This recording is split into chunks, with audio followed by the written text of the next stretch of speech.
Paul, what are your thoughts? Because, we've had this Macron official, I've forgotten her name right now, but she is originally from Senegal, I believe, and she's come out and said, no, we don't have the same issues of racism in France. France is not a racist country. What are your thoughts on that?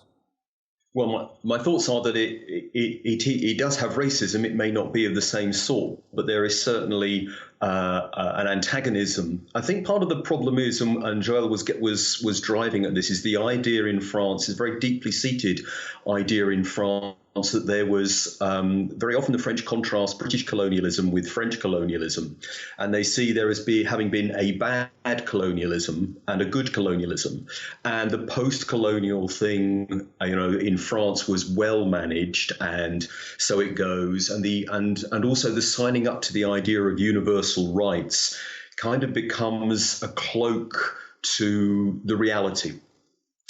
And so it's very clear that even at quite an intellectual level, there's not really an engagement with a problem, and there's kind of a suggestion that these are, you may have come across the expression Anglo-Saxon problems. That's kind of the word that the French use to talk about the British and the Americans and so forth. Yeah. And actually, when these things happen in America, it's kind of seen as being an American issue, but actually, very clearly, from what we saw on the film you were showing just now, the footage, very clearly this is also a problem in France. But it's one that every time the French try to address it, they kind of push it away again as well.